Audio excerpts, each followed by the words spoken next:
Hey everybody, and welcome back to Shou Plays Seduce Me, the Otome. Last we left off, poor Tom Anderson's grandfather is dead. So, we're at a funeral for Harold Anderson. Slowly, though, people began to leave, leaving my father, mother, and me behind at the grave. A man dressed in a clean black suit under the uniform black umbrella of the funeral attendees walked towards us, introducing himself as grandfather's lawyer. He pulled out a few documents from his suitcase and began to read aloud its contents. And now, I shall read Harold Anderson's last will and testament. Only my parents and I were allowed to be present for my grandfather's will. It was under the strict request of his lawyer, and there was a reason why. And to my dearest granddaughter, I give my estate. All the furniture and decor that resides within the house shall also be given to my granddaughter. You mean I get the house? Not Papa or Mama? What? I couldn't believe my ears. I had earned the family estate? At 18? That was impossible, and yet it was written by my own grandfather's hand. He passed the family estate to her? Why am I not surprised? I guess he wasn't crying because he doesn't like his father? Dear. Well, did he say anything about what will become of the CEO and chairman position of the Anderson Toys Company? No. It is presumed that the vice chairman will succeed the position. Oh, I'm not sure that's terribly nice. Even to the bitter end, he wouldn't give in. Oh, what a stubborn old man. What's going on? Shaking his head, my father turned to face my mother with this serious expression on his face. About the estate. Should we send her there to get used to the building? It'll be a good place for her to live after high school.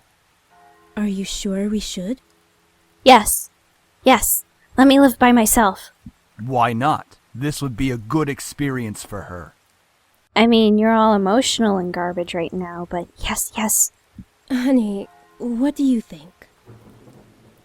I really wasn't sure what to say. Why did my grandfather think that I was the appropriate heir to the mansion? Was I even ready to live on my own? No, and that's why you should do it. Well, that seems to be it. We'll be taking our leave now. I'm sure the little heiress needs some time to adjust. Wow, you are bitter. Am I, not your daughter or something? Because for some reason, that's important to guys. Not sure why. It's definitely not all guys, but that seems to be what TV says.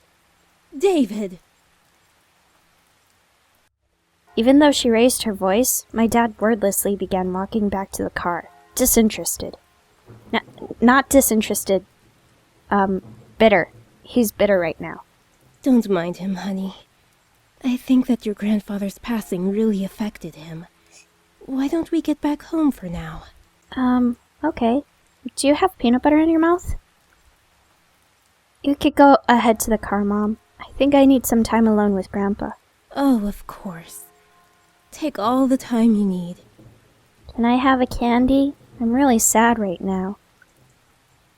She gave me a quick hug and hurried after my dad. I looked around the funeral grounds, which was completely empty save for the sullen-looking grave that was laid in front of me. I'm sure that if Grandpa were in charge of arranging all of this, it would have been much different. It was blatantly obvious that my dad was in charge of the whole event. Who else would bury their own family the same day they pass away? That is pretty quick. I have no answer for that. Everyone knew my grandfather's love for toys, and yet the grave was a mere stone slab on the ground, void of any children's toys. My dad didn't even bother putting flowers. His disdain for my grandfather was almost pitiful. Sorry, Grandpa. I tried to force out some words, but the only thing that came out was a choked sob. You told me to stay strong, but right now I'm the farthest from it, like that one time, a long time ago. Grandpa! Oh, it's so good to see you again, sweetie. I was swept into a giant bear hug, and we both laughed as he swung me around like an airplane. Choo, choo. It was one of my favorite things about seeing my grandfather, the way he greeted me. Unlike my father, my grandfather was loving and playful, even as I grew older. Sorry that Daddy couldn't be here today. He said that he wasn't feeling too good again. It always been like that. Dad missed every visit to Grandpa's house, citing that he was busy with work or wasn't feeling well. Is that so? Well, that's okay. Daddy can come around next time. And you're here, right? I am here. Yeah. So, what are we doing today, Grandpa? Mommy says that there's a new dessert cafe open in town. Maybe we could go? Oh, I would love to. But I've been so busy with the company these days. We're actually working on a little something. Would you like to see? Yes. Yes. Ooh, is that a toy? It is. I was designing a new line of them. But I feel like something's missing. You don't think you could help me out, could you? Maybe. I mean, I guess I'm a child with imagination and junk. Of course. He placed the toy in my hands with a smile, and I inspected it carefully. It was beautifully crafted, and obviously a lot of work was put into it. There was one thing, though. So, what do you think? I don't know, because I don't know what kind of toy it is. I think the heart on its chest should light up when you hug it. It'll be like it's alive, and it could be like a little nightlight before you sleep. He stroked his chin, considering my input while nodding his head. After a few moments of silent deliberation, he turned to me with a chuckle. That's a great idea. I'll get to changing it right away. You're always like my little lucky charm, dear. You always know what to add to make the perfect toy. I want one. Well, I hope I could be like you one day, Grandpa. You want to make toys as well? I guess. Well, making people happy is the best feeling in the world. I don't know if I want to make toys when I grow up, though. Don't worry too much about it. You have plenty of time to decide. Besides, you should do what makes you happy as well. Such as bicycles? I like bicycles. That makes sense. Daddy doesn't think of it the same way, though. Your father. I'm sure he just wants the best for you. He's probably right. I'm not so sure about that. Sweetie, look at me. He bent down to look at me eye level, with a serious look on his face. As much as your father may say something that doesn't make sense now, you must remember that he's always thinking about you. He loves you. There's no doubt about that. And you need to love him just as equally. Is that an order? Do I have to? I don't hate Daddy. I really do love him. I don't know why he's like this, though. Your father and I have had some difficulties with each other in the past. But it's nothing that you should be concerned about. Such as? I had heard tidbits of this from my mother and various other people. The only people who had stayed quiet were my father and grandfather. Both of them refrained from saying a word on the subject matter, but it was clear that whatever had happened set up a wall between them. It's hard, though, trying to pretend as if nothing were wrong. However, no matter what, you have to stay strong. You're a big girl already, and, well, there'll come a day when it seems like it's you against the world. But always remember that your family and friends will be here with you. That's a lot to ask of a child. Daddy, Mommy, your friends at school, me. We'll stand together to get through it. Well, I suppose that's a good idea. How can you be so sure of that? Because we'll be right here and here. Here and where? He pointed his finger to my head first, and then pointed at my chest. So stay strong. Promise? Okay. For a moment, he looked almost sad, pleading, but as quickly as it had come, the expression disappeared from his face, and he was all smiles once again. Promise. Upon hearing that, Grandpa let out a great burst of laughter and stood up. All right then. Enough of that. How about I whip up some special homemade dessert? I know I can't accompany you at that new cafe, but we sure can talk and eat while I cook and do some paperwork. That sounds great. Homemade dessert? I'll race you to the kitchen. Hey, slow down there. I'm not what I used to be. You willed me the very home I love to see you in. Why? Why would you think I would be ready to take it, especially after this? A surge of anger bubbled within me, but I quickly swallowed it. There was no use getting mad, especially when the person in question was no longer there. Sorry, it's hard to stay calm when you've left me with so many questions, especially about what happened between you and Dad. What am I doing, talking to a grave? My vision blurred and I suddenly realized that I was crying. My face heated up as tears rolled down my cheeks. You need a tissue, your nose is gonna get all, snotty and stuff. It's kinda gross. I'll bring you some flowers later. I miss you, Grandpa. I'll try my best to fulfill my promise I gave to you, even if the world might be turned against me. I left the grave, wiping my tears hastily so my parents wouldn't see. I think they'd understand if you cried, actually. Well, it's time to head back home.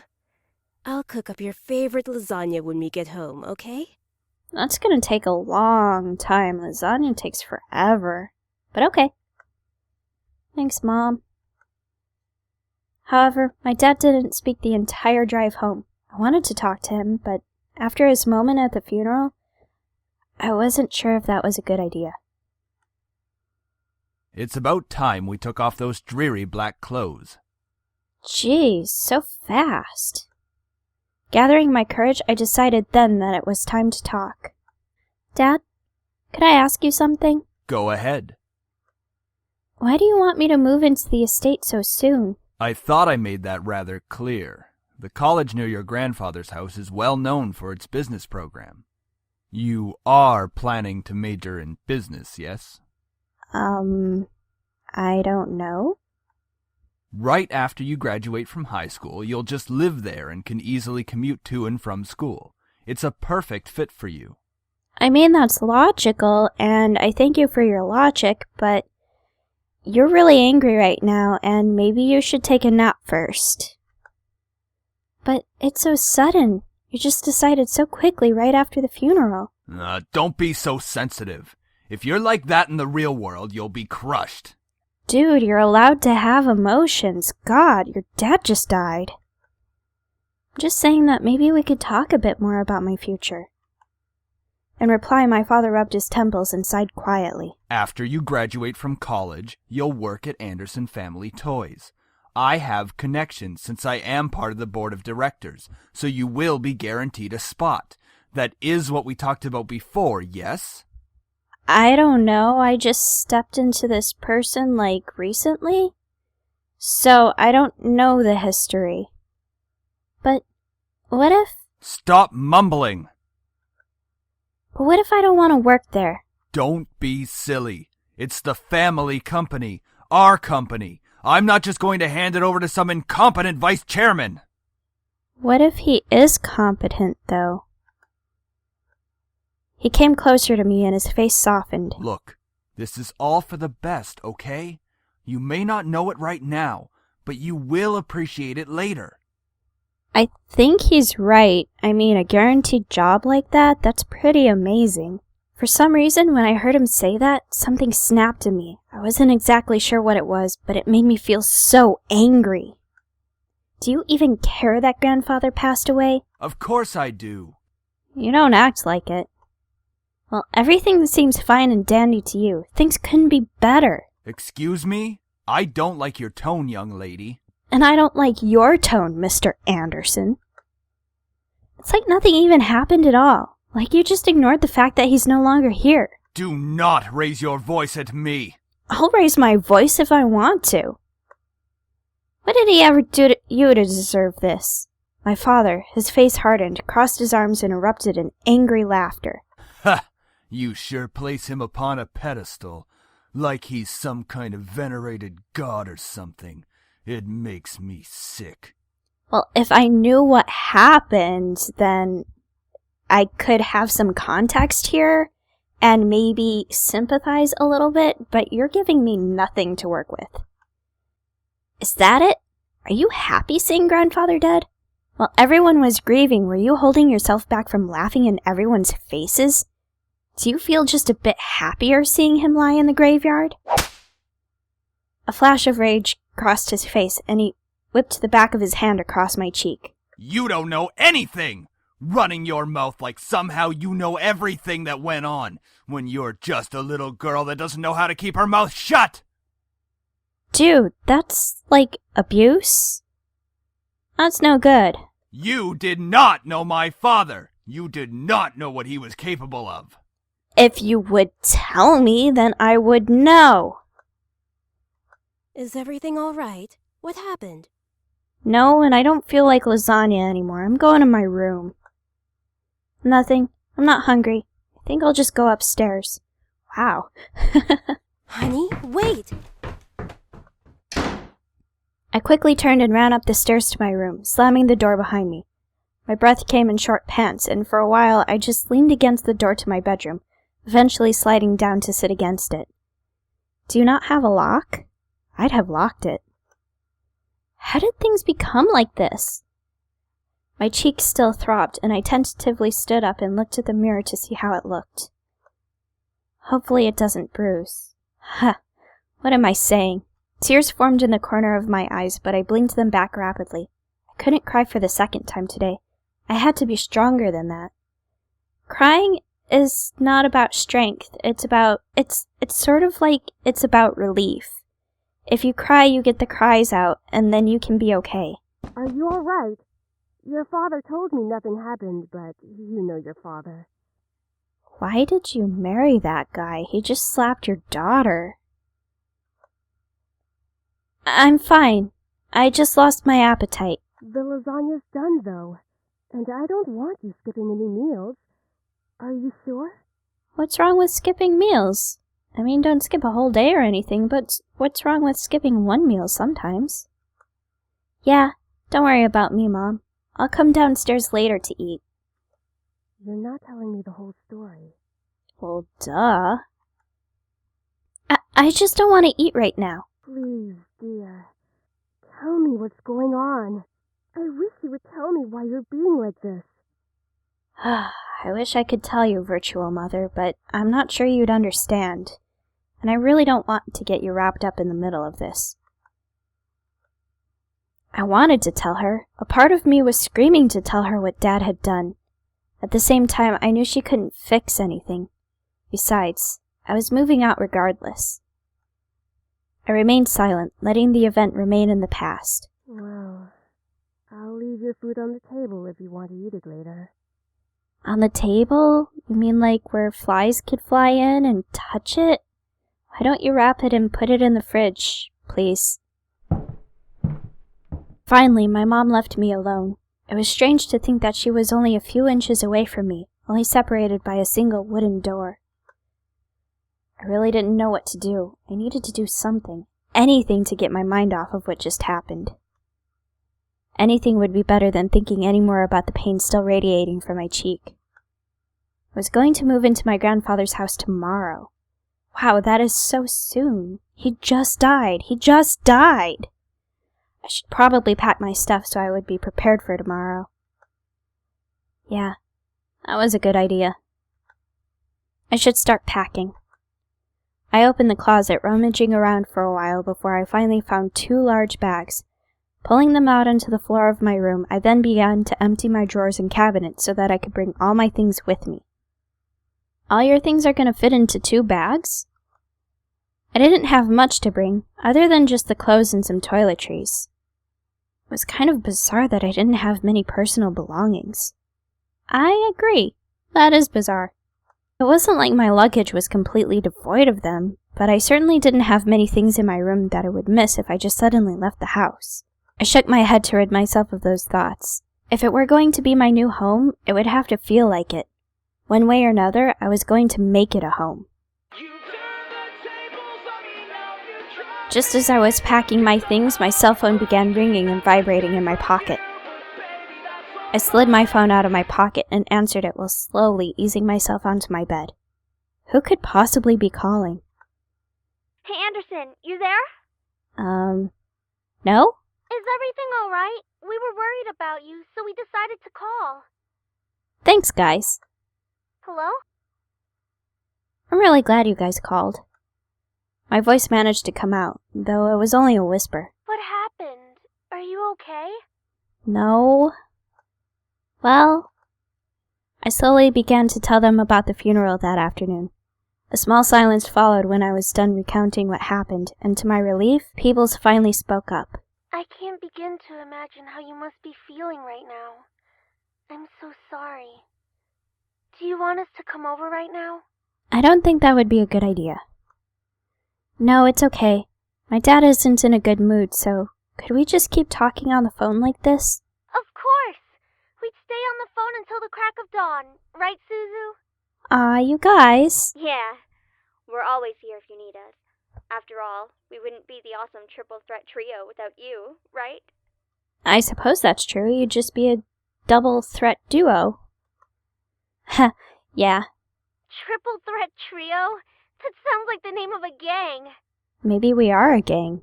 Let's get tattoos. Yeah, I mean, we're all taking on the world together. We've got to sound somewhat scary, or else no one's going to take us seriously. I wonder if that's true. What's with you and naming things? I name things. You've got to step up your game, Naomi. Falling behind to the cool kids like Anderson and me. Tisk tisk. Poor Peebles. Hey! I'm a cool kid. If anything, I'd say you'd have to step up your game. We chatted cheerfully about all sorts of things. Very soon I had forgotten about the events that day and was engaged in a conversation about Peebles' favorite TV show, some program called Herlock. We all agreed that the actor playing the titular character certainly had a very distinctive look about him, with the long overcoat and scarf wrapped around his neck. We had many disagreements about who we thought was the coolest character. Yeah, he has really high cheekbones, and his eyes are pretty, though I do have to say I prefer Jatson. And, as a bonus, his actor is just so sassy. I looked at the clock hanging on the wall and realized how late it was. Whoa, it's already 1 a.m.? Sorry for keeping you guys up so late. I think I'm gonna hit the hay for tonight. See you guys at school tomorrow. I should probably shower and go to bed. I can't believe I stayed up this late just to talk to my friends. I can. It was a rough day. So, I guess we'll finish this day next time. See you then.